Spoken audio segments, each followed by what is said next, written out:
50 years. The other, which leases part of the same space, is an urban farm that was founded just 8 years ago. Like other small businesses across the country, these companies help serve their communities. The hardware store sponsors Little League teams and holds events with the Cub Scouts. The urban farm serves hundreds of local households and supplies food for local farmers markets. Unfortunately, a lot of companies like this, with fewer than 20 employees, were left out of previous rounds of small business relief. Too many mom-and-pop businesses and too many minority-owned businesses were left behind, while larger, well-connected businesses got funds quickly.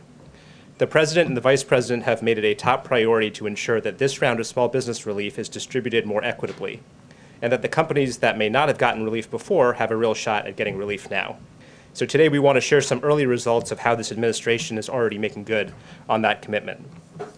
On Monday, February 22nd, the President announced important changes to the Paycheck Protection Program, which is the primary small business relief program that the federal government offers. These changes were intended to ensure that mom-and-pop businesses, minority-owned businesses, businesses in rural areas, and other underserved categories of businesses got the help that they needed. These changes included instituting a 14-day period starting on Wednesday, February 24th, during which only businesses with fewer than 20 employees could apply for relief.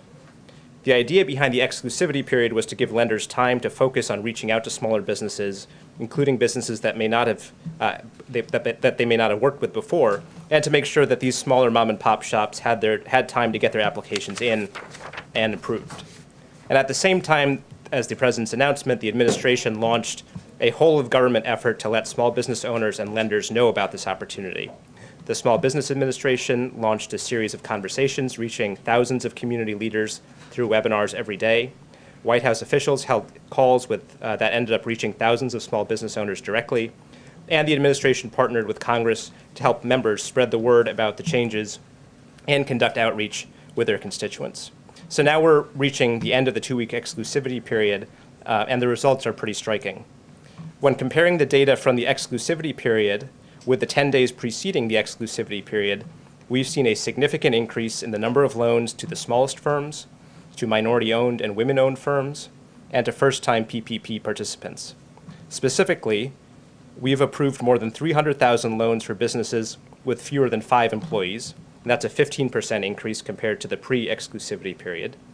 We've approved nearly 200,000 loans to first-time PPP borrowers, which represents a 25% increase. There's been a 20% increase in loans to minority-owned businesses, and that translates to an additional 1,000 minority-owned businesses accessing relief every single day of the exclusivity period.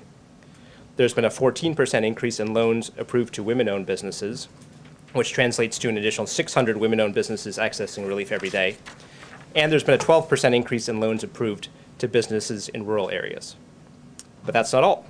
On February 22nd, the President also announced several other changes to expand access to PPP, and as of last Friday, the SBA had implemented all of these changes, and we're already starting to see some early momentum from those changes as well.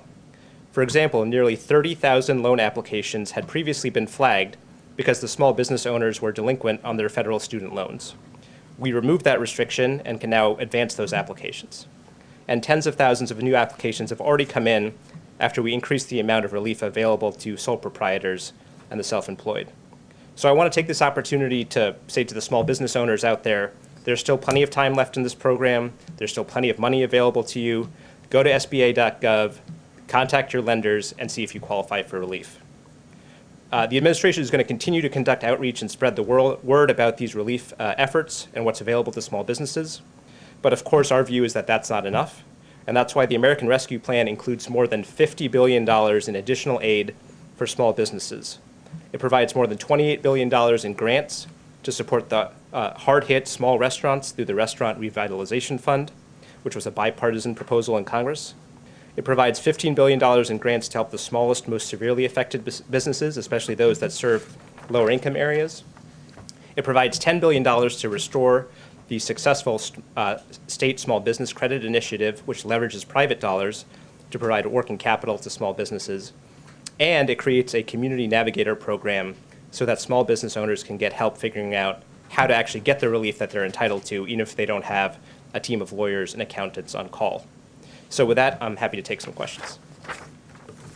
Okay, go ahead. This is related to something that we're seeing on the Hill. And there is sort of an increasing movement among Senate Democrats to get extended unemployment insurance and stimulus checks added to the next Build Back Better legislation. As you're aware, Senator Durbin has signed on to it, and they argue that this is needed to sort of keep, both of these things are needed to keep people out of poverty. I'm wondering if you agree with that assertion from an economic standpoint and what your thoughts are. Well, number one, the American Rescue Plan has been documented by several independent experts as providing a tremendous amount of relief all by itself to lower income and middle class families. Between the economic impact payments, the checks, the changes to the child tax credit, there's going to be an enormous infusion of relief for lower income and middle income families.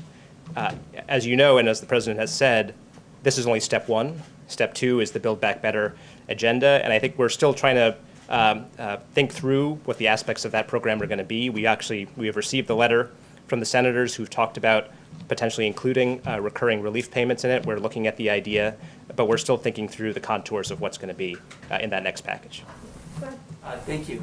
Thank you. So earlier today at the events, President Biden said that a lot of PPP money went to people who shouldn't have got it. I was hoping you could elaborate on that. And also, I was wondering if you had any thoughts on concerns about inflation with the new stimulus bill that's about to be passed. Sure. So on the President's statements, I believe he was referring to the fact that in the previous round of PPP in the previous administration, there was documented problems from the Inspector General of the Small Business Administration that tens of thousands of companies that were not eligible for PPP ended up receiving it.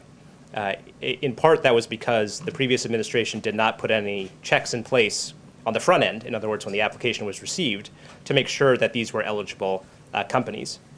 We've changed that. There's now significant upfront checks to make sure that any application that's submitted meets the criteria for the program. And at the same time that we've instituted those, we still are processing nearly 100% of applications within 48 hours. So we've tried to find the right balance between making sure that folks who are not eligible don't get the relief, but the folks who are eligible get it as quickly as possible. And we think that's a significant change from the previous administration. On inflation, it's something that, as the President has said, as Secretary Yellen has said, we are monitoring carefully. Our belief has been from the beginning that the risk of doing too little to help American families outweighed the risk of doing too much. That said, we will always be carefully monitoring inflation, and we will continue to do so going forward. Thank you. Given the President's on the verge of signing the relief bill, we're seeing vaccines rolling out at a quicker pace. Could you give us just a broad sense of where you think we will be with the economy at the end of this year? Secretary Yellen has addressed employment for 2022, but what about the forecast for right now, the end of the year, I should say? Moody's, which is an independent Wall Street firm, projected that the American Rescue Plan would bring back roughly 7 million additional jobs by the end of the year. We think that that's a pretty reasonable forecast. There are, as we said, there's a significant amount of relief that is going out to lower income, middle income families through this bill. As you said, the vaccine rollout is accelerating. Obviously, that in many ways is the key to accelerating the economic recovery. So we're optimistic about that, and there's good, credible, independent experts that suggest that we will be making a big step towards getting these 10 million jobs that we're short back by the end of the year. Amr? Low interest rates have made it possible to finance many of these initiatives. How much debt is too much debt? Well, look, I think the way to look at it is not in terms of necessarily the sheer amount of debt, but what are the payments that you have to make on the debt. And then that's why the interest rates are relevant to this.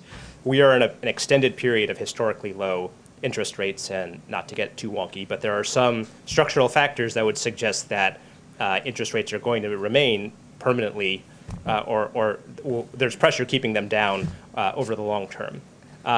We are carefully monitoring this. The President has made clear that being fiscally responsible is a priority of his.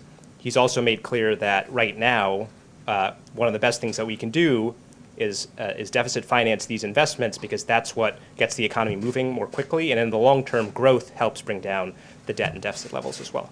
Okay, last one to Bloomberg. I promise he'll come back. We probably let him go soon. Thank you. As the administration considers what elements are going into the Build Back Better plan, some economists have written the White House to ask that a path to citizenship for some undocumented immigrants, including essential workers, be included in that. So can you describe the White House's current thinking on whether to include that provision in the plan? Yeah, that is a priority of the president's. I think we have not made a decision yet on whether to include or not include that. Honestly, in the short term, we are focused on trying to get the American Rescue Plan into law, and then going out and telling the American people what was in the American Rescue Plan and how it's helping them. We will continue to work on putting together the next step of this, the recovery part of this that the president has previewed, but we're not quite there yet. Thank you so much. Thank you. For joining Thanks, us, everyone. and we'll look forward to having you back in the future. Thanks. Nope. Okay.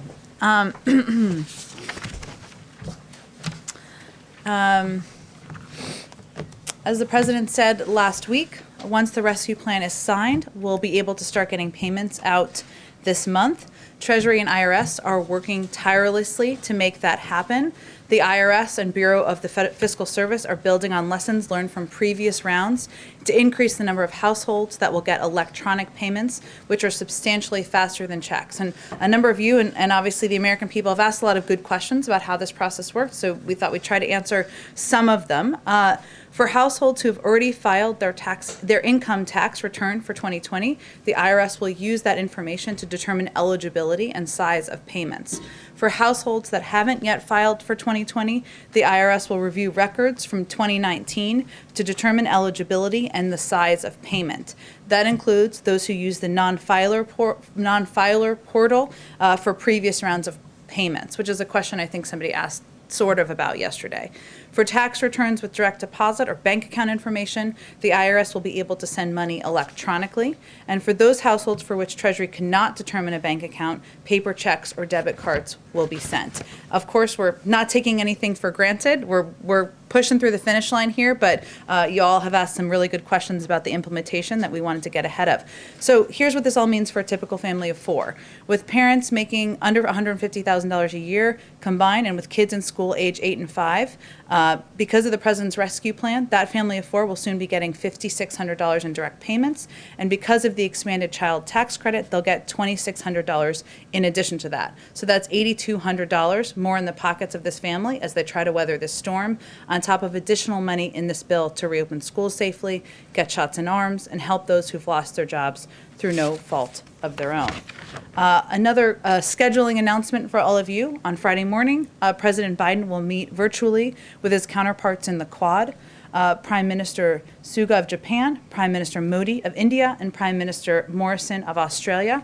Formed in the aftermath of the 2004 tsunami and formalized in 2007, the Quad has met regularly at the working and foreign minister level. However, Friday will be the first time that the Quad is meeting at the leader level. That President Biden has made this one of his earliest multilateral engagements speaks to the importance we place on close cooperation with our allies and partners in the Indo-Pacific. A range of issues, of course, will be discussed. We expect to be discussed, I should say, facing the global community, from the threat of COVID to economic cooperation, and of course, to the climate crisis. Earlier today, final piece here, our COVID coordinator, Jeff Zients, had a weekly call with governors from across the country. He announced Pfizer and Moderna supply will again increase to 15.8 million doses going out to states, tribes, and territories, along with 2.7 million first doses going to pharmacies. He also highlighted the progress we've made as a nation on vaccinations. On January 20th, there was a 7-day average of 890,000 shots per day. Today, we were averaging 2.17 million shots per day. So that's obviously a significant increase. Finally, of course, reiterated our commitment to working and collaborating with governors from both parties and encouraged continued focus on masking, social distancing, while our vaccination program continues to ramp up. Why don't you kick us off? Thanks.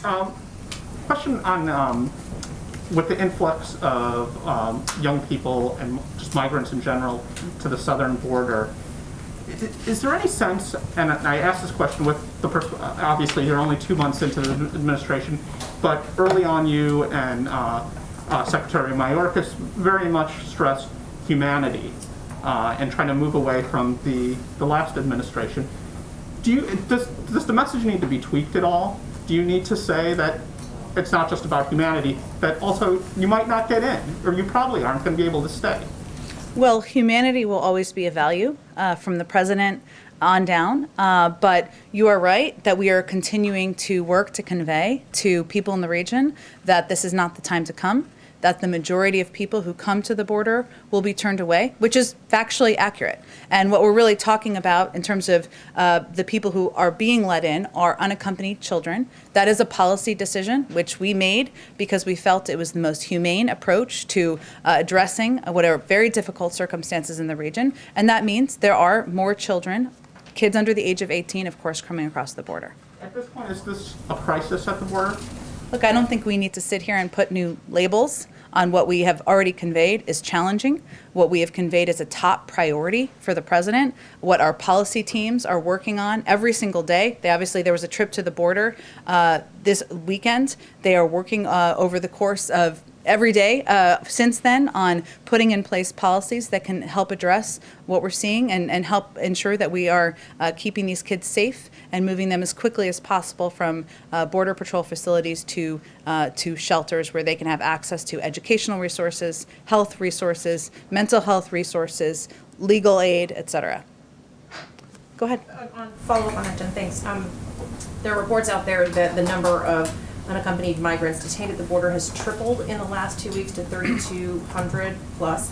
Is that number accurate? I'm not going to confirm numbers from here. Obviously, the Department of Homeland Security and others oversee the programs and the engagements that happen at the border.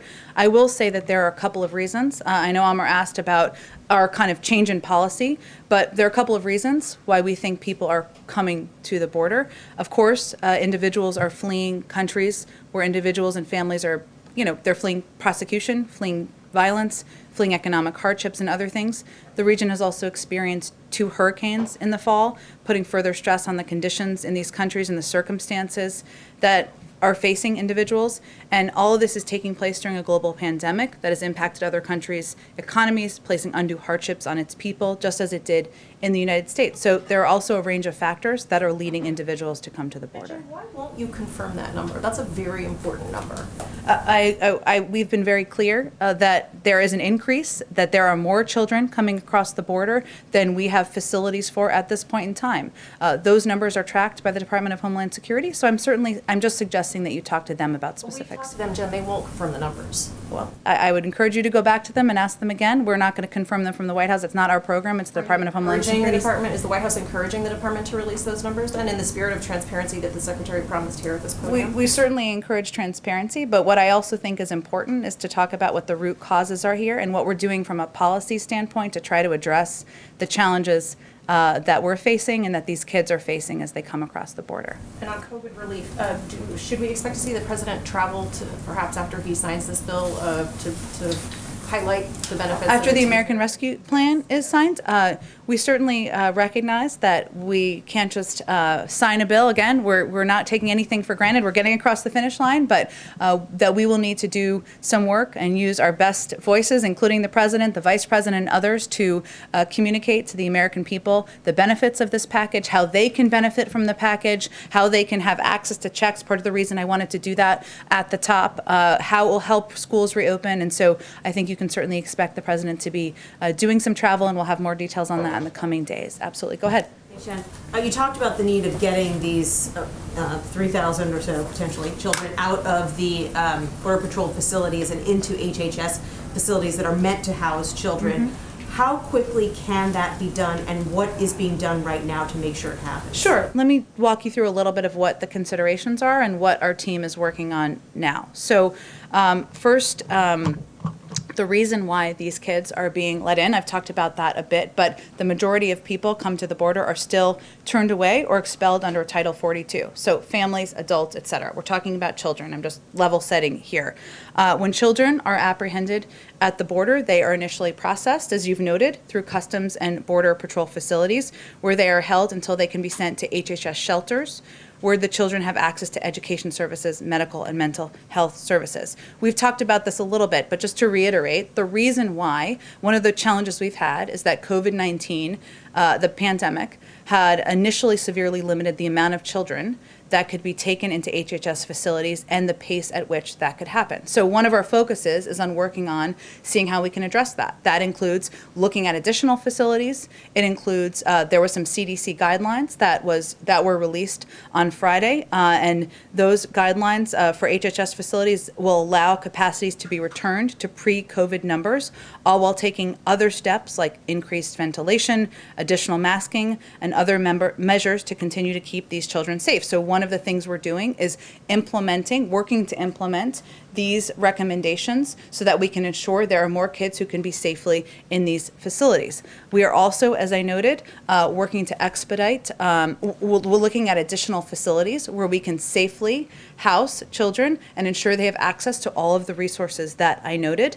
And finally, we're also looking for ways that we can expedite the way that we vet and process families and sponsor host families where these kids can go. Because of course, once they go from CBP facilities, which we are working to expedite that, we don't want them to be in these CBP facilities. We want them to be in shelters as quickly as possible. And then ultimately, we want them to be in families and homes where their applications can be processed. But we are looking to expedite the way that we the way that we vet families and sponsor homes as well.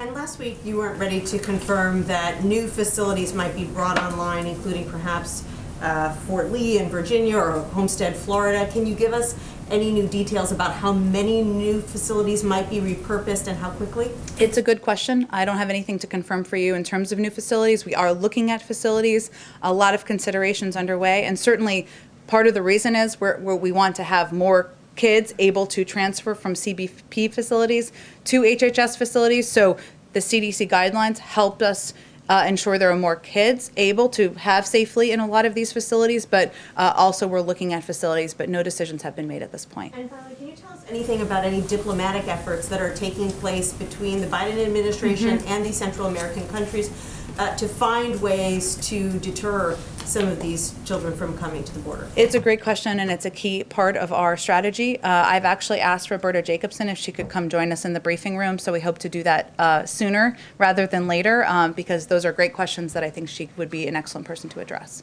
But in the meantime, no information about any conversations that are taking place between the U.S. and the Sure. Honduras Well, government? all I was conveying is a commitment to get you an expert that is involved in these discussions who can help answer your questions. But and I also conveyed that it is a key priority for us, and that there are conversations going on at a number of levels, obviously through our national security team, through the State Department, about the importance of conveying clearly this is not the time to come, working with countries on how we can address the root causes. As you know, but everyone may not know, one of the key proposals in the President's immigration bill is additional funding to address the root causes, and that's something we're certainly communicating about. So, but I think what I heard from you is specific questions about engagements. A lot of those would be read out from the State Department, but I've invited Roberta to come, and we'll look forward to having her here soon. Go ahead. Thanks, Jen. So airlines have been urging the administration to develop guidelines for a travel passport so Americans can begin traveling the country again. Is that something the administration is considering doing? And do you think it's a good idea for the government to make those kind of guidelines? Vaccine passports, I believe they are calling it, right? We recognize that as many Americans get vaccinated, questions will come up, and they're already starting to come up as to how people will be able to demonstrate they are vaccinated. I think it's important to remember only about 10% of the American population is vaccinated at this point. We've obviously made progress, but we have more work to do. And right now, our focus as the U.S. government is on getting more people vaccinated. And we'll think about how people can demonstrate they are vaccinated as we get more people vaccinated. But that's where we're putting our energy and resources toward. We also know that the private sector, as you noted in your question, is concerned and has raised this. And we believe they and not-for-profits will be driving this initiative in all likelihood moving forward. So it sounds like the administration doesn't want to get involved in setting the standards for what would qualify someone for a vaccine passport. Well, I think a vaccine passport is something that's been designated by or an idea coming from the airlines. What I'm conveying is there are lots of ideas that will come from the private sector and nonprofits. We welcome those, but our focus from the federal government is on getting more people vaccinated, and that's where we feel we can use our resources best. On another subject, there's a report today out in the South China Morning Post that the U.S. and China are trying to set up some sort of high-level diplomatic meeting in Alaska to try and reset relations. Is that any kind of meeting like that is that being planned, or is that under consideration right now?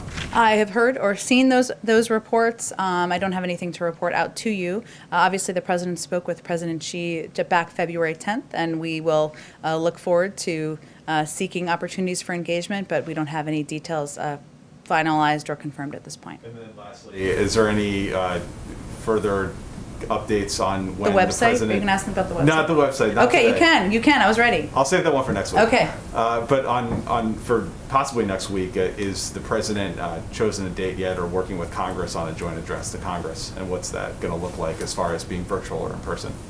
I don't have any update on that for you, and certainly as soon as we have a date confirmed, we are looking forward to doing a joint address. We're working through that with Congress. Our focus now is on the address the president will be delivering on Thursday night during his first primetime address. He'll talk about COVID, what we've been through as a country, and what the path forward looks like, and we'll focus on the next address once we get through that. Go ahead, Caitlin. A few questions for you, but one on the stimulus checks. You were talking about who is getting them. You and the president have both said that they're going to be going out this month, but the last round they went out pretty quickly, I think within a few days. So do you know any more specific timing on when people should expect them? It's something our Treasury team is working on and working to expedite, of course, and that's a priority to the president. One of the steps they're taking is working to ensure more people can get them electronically, because that, of course, speeds it up. So let me actually just give you, because I have a little bit more detail here, Caitlin, in terms of how it will work. So the first batch of payments will go to all taxpayers who provided direct deposit in their 2019 or 2020 returns, followed by taxpayers who didn't provide that information but for whom the IRS has payment information from other programs. And of course, as the president said, once the bill is passed, we'll be able to start getting these payments out this month. But in terms of more specifics, we're waiting for them to get all their systems in place, and then we'll hope to have an update. And any update on whether or not he wants his signature on there like former President Trump demanded? Well, we are doing everything in our power to expedite the payments and not delay them, which is why the president's name will not appear on the memo line of this round of stimulus checks. The checks will be signed by a career official at the Bureau of Fiscal Service. This is not about him. This is about the American people getting relief, almost 160 million of them. So he did not want his name to appear on the checks? He didn't think that was a priority or a necessary step. His focus was on getting them out as quickly as possible. Okay, thank you. And on immigration, you said you wanted to stay away from labels. I know the DHS secretary has not wanted to call it a crisis, but instead referred to it as a challenge. Mm-hmm. But right now, since it is 3,200 unaccompanied migrant children, according to documents from Monday, that's higher than the peak of the 2019 border crisis when it was around 2,600 then. And at that period, there were kids sleeping on floors. They were overcrowded facilities. So when his delegation traveled there, did they see that? People sleeping on floors and overcrowded facilities? Well, first, one of the reasons is because we have a different policy than the last administration. We're not turning kids away at the border, unaccompanied children. We're also, of course, not ripping them from the arms of their parents. And so we know, and we know there is going to be an increased number of kids coming across the border. There are several steps, as we've talked about a little bit, that we're working to address that. The team, of course, we put out a readout of their meeting. They are going to do a meeting, of course, and give the president a full rundown of what they saw on the ground, a trip that he asked them to take, and I'll let them do that before we have more specifics. And we, of course, are committed to ensuring there's transparency and access for cameras to the facility as well. So do we have a timeline on that, on when reporters will actually be able to go in and see? Because that was what was so helpful last time, Yeah. showing people what it looked like inside there. So is that going to happen within the next week, or is it going to be pushed further down the road than that? When can cameras actually get inside those facilities? We're committed to doing that. I don't have a timeline for you at this point in time. We want to do it with respect for the privacy of the people staying there, people who are being housed there, but also abiding by COVID protocols. And so we're working through some of those steps. Okay, my last Question is, did President Biden agree that the travel restrictions should not be changed for people who are fully vaccinated, like the CDC The said CDC yesterday? guidelines, that was a determination made by the CDC. It wasn't driven by or directed by the White House. And as Rochelle, Dr. Walensky has said, it's just a first step. And as more people are vaccinated, they'll look at ways to ease additional restrictions. But there were some reasons, as she outlined, that travel was not a part of this, according to what the health and medical experts who are working at the CDC determined, which includes the impact of travel. 10% of the population is vaccinated, 90% is not. It still remains, of course, it still is a concerning there's still a concerning impact of travel on people who are not vaccinated, and also because we are still tracking and looking at the impact of variants. So they will look at all these factors. This again was just a first step on guidelines, as she has said, and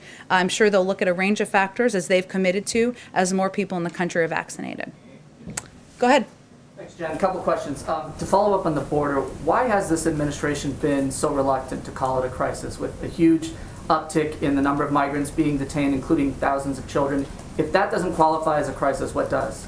Well, because we think that it's most important to explain the substantive policy of what's happening, what the root causes are of why these kids are coming, and what we're doing to try to solve what is a very challenging circumstance at the border. And that's the information the American people are looking for. So that's what we're working to provide. On a different note, can you clarify for us what happened with the president's dogs? There's some reports that one of them was involved in a biting incident. Can you clarify exactly what happened?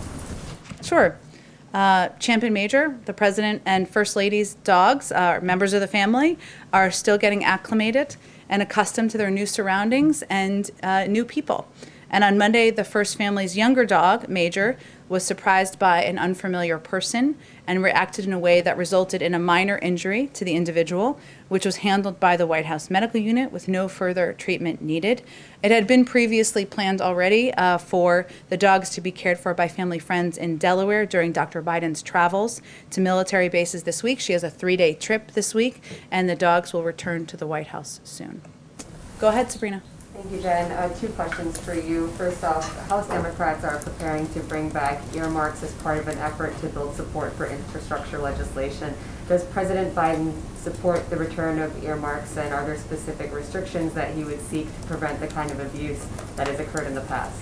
Sure. Well, we don't have an infrastructure bill yet. Don't even know that it will be an infrastructure bill. And in terms of what it will look like and what the negotiations will require, we are happy to have that conversation when it's appropriate. But right now, we're focused on the American Rescue Plan, so we're not going to get ahead of the legislative strategy for a future bill. Biden's position on earmarks more broadly? I don't think anything has changed about his position. He obviously was in Congress for 36 years, but in terms of what it will look like or what restrictions would be on a new package, I'm sure he'll hear from and will be eager to listen to members of both parties and about their views on this issue, and we'll certainly factor it in as we put together a new his next step in the Build Back Better agenda. Thank you. The second question, the Indian government has threatened to jail employees at Facebook and Twitter if they do not comply with the government's data requests or requests that they take down accounts associated with these farmers' protests that have been ongoing for months now. What is the administration's view of a foreign government threatening to jail employees at U.S. companies? Well, certainly we believe in freedom of speech, freedom of press, freedom of expression, and it is a concern that the president and others at the highest level raise at every opportunity, even with allies, with adversaries, but in terms of specific conversations about this, I expect the State Department would be closest to those engagements. Go ahead, Karen. Some questions on the CDC guidelines yesterday. It was obviously very big news for families. Yes. But the message that we heard from officials was all about families. And you didn't hear anything about school reopening tied to these guidelines. If vaccinated grandparents can be with their unvaccinated children without masks, how do you apply that same standard to schools? Well, these guidelines were, I don't want to get over my skis here as I am not a doctor, but these guidelines were very specific to what recommendations made for people's homes, right? So, Karen, you and your husband and your kids can engage with and have dinner with your neighbors when everybody's vaccinated. That is certainly a positive step forward for many, many, many Americans. These were not guidelines for a workplace, whether it is the White House or a business or a school. There were guidelines provided, of course, for schools. And I think the CDC sees it as imperative that they take different circumstances with different, looking at the very specific engagements, the number of people, the risks as they factor in what guidelines they're going to put forward. Guidelines as more people get vaccinated then applied to schools or applied to workplaces with these same standards? Well, they will continue to review. As Dr. Walensky has said, as more people are vaccinated, there's a greater opportunity to make recommendations that will allow people to spend time together, to hug grandparents, cousins, teachers, and certainly that's all of our hope. But they look at all the factors, including the impact of variants, as she talked about when she rolled this out, and make recommendations based on how to keep the public safe. And there is a concern that has been raised by all of our medical experts about not taking our foot off the gas here. We are close, relatively so, given the last year we've been through, and they put out these guidelines because they feel comfortable that about the data they have as it relates to vaccinated individuals. But of course, they need to continue to analyze data, look at health and medical advice, talk to the doctors at the CDC before they make additional recommendations. The president's vaccinated. How will he change his behavior based on these guidelines? Will he see grandkids more? Will he see family in a different way than he was doing before these guidelines came out? Of course, the president abides by the CDC guidelines, as no one would be expected to hear. But he also believes he needs to be a model for the American people and all citizens. This is a great question. I haven't talked to him about how it will impact him personally in that way. I'm happy to venture to do that, or all of you could ask him next time you have the opportunity. But I noted that, and this was a good question someone asked, I think, over the last 24 hours about how it impacts us here. And, the White House is a place of work. Right? It is not a private home, and so we will continue to wear masks. We will continue to be tested. We will continue to socially distance until our health and medical experts tell us otherwise. Go ahead in the back. Thank you, Jen. So 2 follow-ups and then a couple of questions. First, the follow-ups about the Quad virtual meeting. Can we see this as a prelude to re-engaging the TPP? I wouldn't see it as a direct connection to that. No, this is an opportunity to engage at a newbie, engage at a high level. At an even higher level than has been done in the past with key partners to the United States. Japan, Australia, they're key partners to the and India, sorry. They're key partners to the United States. There's a range of issues to discuss and work together on, whether it's addressing the climate crisis, whether it's working together to address the global pandemic, or of course economic cooperation, but I wouldn't see it through those prisms. The president has been clear about his commitment to rebuilding the middle class and looking at any engagement, trade engagement through that prism. Okay, thank you. As for Jordan's story, question about the South China Morning Post eventual discussion in Anchorage, I have my colleague from Kyoto News, the Japanese news agency, is asking how will the Biden, more broadly, how will the Biden administration plan to engage with the Chinese? Are direct talks under consideration? Direct talks with the Chinese? Well, I mean, the president has spoken with President Xi already. So, of course, we remain engaged directly at a range of levels, and that will continue. Like summit, like a summit type of event?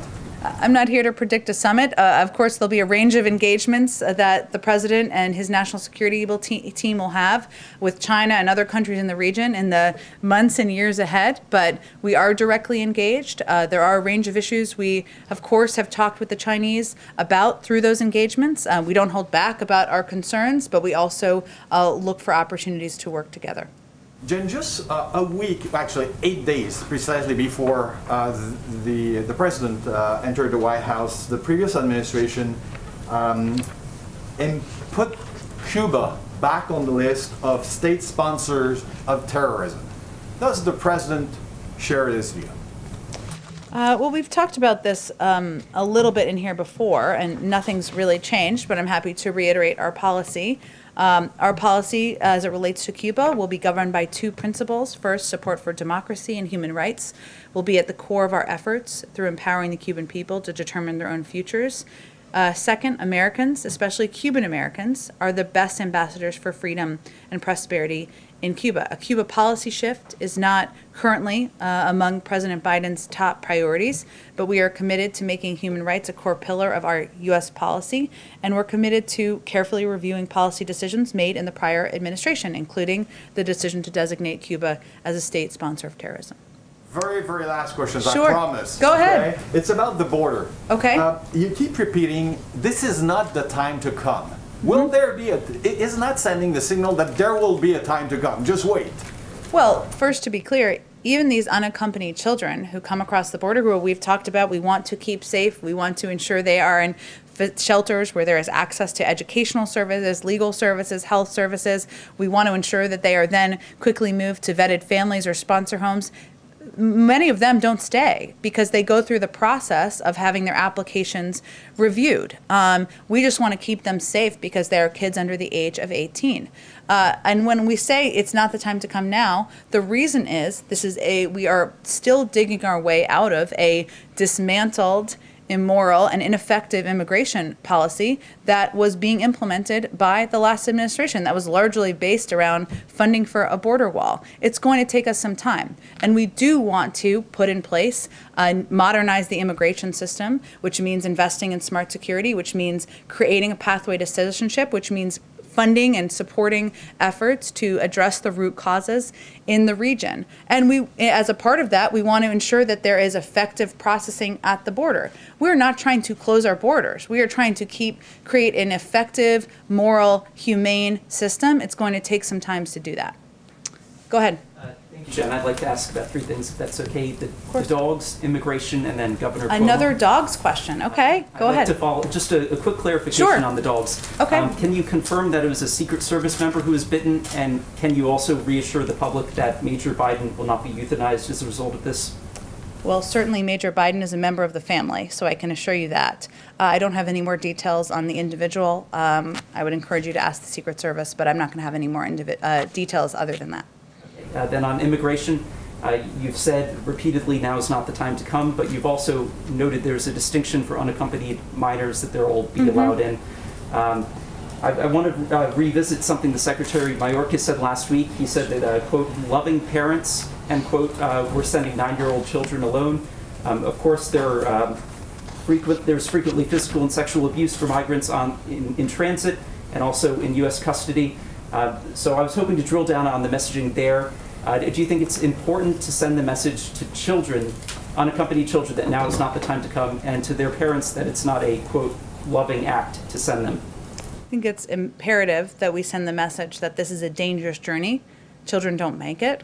They experience very difficult circumstances on the journey. Now, the circumstances in a lot of these countries is such that the parents feel that taking that risk is better than the circumstances they're living through. But we are very clear about this message in the region, that this is not the time to come, that this is a dangerous journey, that we, of course, are focused on modernizing our immigration system and making it a system that can better process people at the border, make it more humane. We are going to abide by our laws and continue to implement those laws, but I can assure you that message is being sent clearly in the region. So now is not the time to come for children as well? Correct. Okay, and for the Governor Cuomo question, you've been asked this many times about the sexual harassment allegations against him. And I just wanted to confirm that you have spoken with both President Biden and Vice President Harris about the allegations. Yes, and I've reiterated on their behalf that they believe all women should be heard, that they should be treated with respect, There's an independent investigation, as all of you know, that is being led by the Attorney General, who named, I believe, some individual lawyers who will be in charge of that today, if I'm reading reports correctly. And certainly they respect that and believe that should move forward. Will either of them be speaking themselves about these allegations? I don't have anything to predict for you on that front. I'm here to speak on their behalf, so that's what I venture to do on a daily basis. Go ahead. Before I start my actual questions, we heard a lot about dogs. We were promised a White House cat. What happened to that? Where is the cat? Today's a good day for the cat. I don't have any update on the cat. We know the cat will break the internet, but I don't have any update on its status. Okay. And has the president now ruled out nominating Shalanda Young for OMB director? Is she deputy for keeps? And he said Neera Tanden would have a job in the administration. Where are we on that? Well, Neera only pulled herself out of consideration 6 days ago, if I'm doing my math. 7 days ago, sorry, if I'm doing my math correctly here. The president is committed to her serving in a role in the administration because he values her perspective and her experience. In terms of Shalanda Young, no, we have not made it, the president has not made a decision about who he will nominate. He thinks so highly of her that he nominated her to serve as deputy director of OMB, which is an enormous job in the administration. And once she's confirmed, she will serve as acting director of OMB, but I don't have any updates on the timeline or decision-making for the nominee. And people in the running for some of the ambassadorships have been told that Bob Iger has got the gig in London. Are you able to make an announcement today? Well, they would be incorrect, given the president hasn't made any decisions about any ambassadorial roles. Go ahead. On climate, John Kerry is on his first overseas trip in Brussels right now. What is President Biden hoping he's going to accomplish there? Well, the president asked John, former Secretary of State, my former boss, to serve in this role because he knows about his, he's very familiar with his personal commitment to addressing the climate crisis, not just domestically, but of course internationally, which is the role that former Secretary Kerry is playing. This is an opportunity for him to engage directly, now that we've officially rejoined the Paris Climate Agreement, to have discussions with counterparts, with officials that the former Secretary knows well from his experience as Secretary of State and working on these issues for many decades, and I'm sure that he will be reporting back to the president when he returns. And Kerry mentioned in his remarks that he wants to raise the ambition of the initial Paris Agreement. How much more ambitious than that agreement is the administration willing to go? And is there a timeline for when you guys are going to announce the 2030 emissions targets? It's a great question. I think we'll wait for the Secretary to return from his trip, and I'm sure he'll have a conversation with, of course, both Gina McCarthy, the President, the Vice President, and others about what his recommendations are and what there's an appetite for out there in the global community, but I don't have any predictions for you at this point in time. Great. Go ahead in the back. Hey, Jen. Joe Cleo with News Nation. Yes. Hi. First time here, right? Yes, Welcome. Yes. I'm a newbie as well. Good. There you go. So on the American Rescue Plan, there are two far-reaching measures. I think the child tax credit, which you've mentioned, and the Affordable Care Act subsidies that are both now temporary measures. There are some calls on the Hill to make them more permanent. Is President Biden interested in working with Congress to make them more permanent? And if you could please address some of the criticism that those two measures specifically have been getting, that they are not in any way related to COVID relief or stimulus directly. Well, I would say if you're a family with kids, then the notion that the child tax credit is unrelated to the economy is an absurd notion. So I don't know who the critics are, but I would be surprised if they had small children. I would say the president had talked about making the child tax credit permanent during the campaign. He certainly is open to continuing to look for avenues to do exactly that. He believes that benefits like the $3,000 child tax credit that is included in this package are benefits that help address what he and the vice president feel is a crisis, which is the large number of women who are leaving the workforce and have left the workforce since the pandemic started. So he will certainly continue to look for avenues on that. What was the other piece? I'm sorry, you asked about the other one? The Affordable Care Act subsidies. Oh, of course. Look, I think one of the things the president is committed to, has talked about on the campaign, I should say, when he ran, was strengthening access to affordable and accessible healthcare. So one of the things we did was we reopened the period of time where people could apply to get access to the benefits from the Affordable Care Act. We've seen a huge influx of people who were not previously covered with health insurance do that, and he will certainly continue to look for ways to reduce the cost of health insurance, to look for ways to expand it, to make it more accessible, and certainly having lived through a pandemic, the need for greater access to affordable health care is pretty front and center for him and others in the administration. Sabrina. Sure. Infrastructure, because Go ahead. President Biden has spoken often about the need for a two-step rescue and recovery approach to the economy.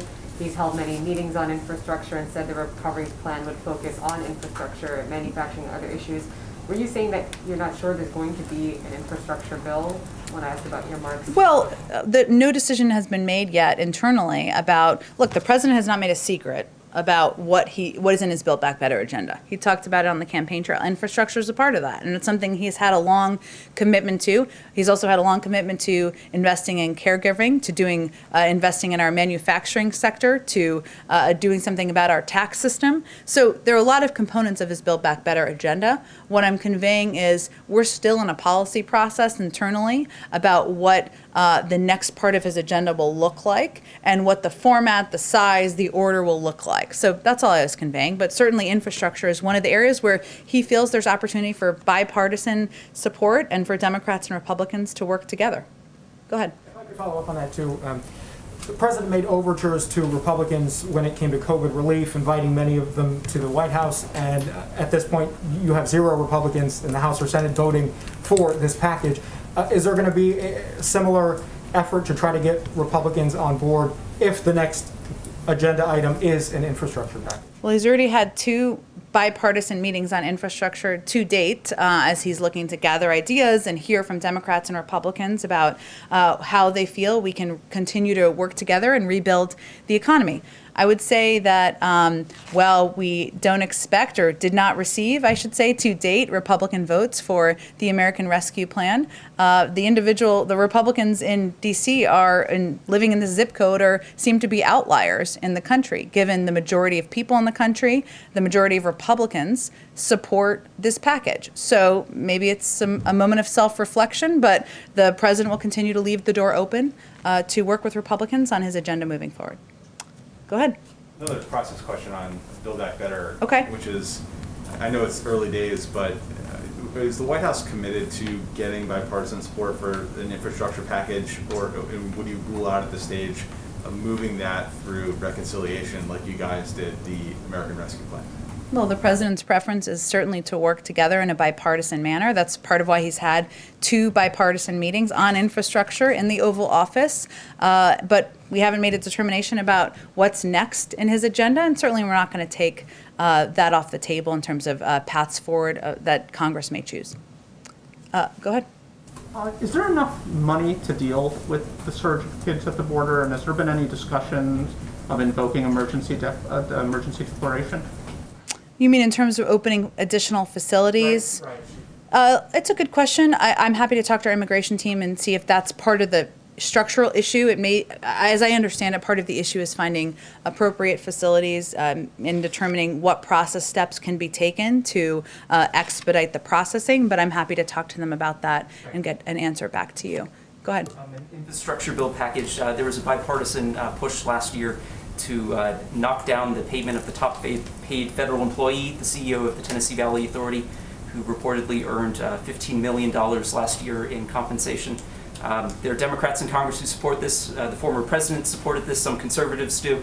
Does the Biden administration believe that an infrastructure bill should slash this $15 million compensation for a federal employee? Appreciate the opportunity. The president believes everyone should pay their fair share, but we don't have a bill that actually exists, so we're not going to talk about what components would be a part of it or not at this point in time. Go ahead. Well, at the risk of asking you what is one of the components in this hypothetical bill, a question from somebody who can't be here today, Andrew Feinberg. President Biden has repeatedly spoken of both the need to upgrade the nation's transport infrastructure and his desire for the US to become a leader in zero-emission vehicles.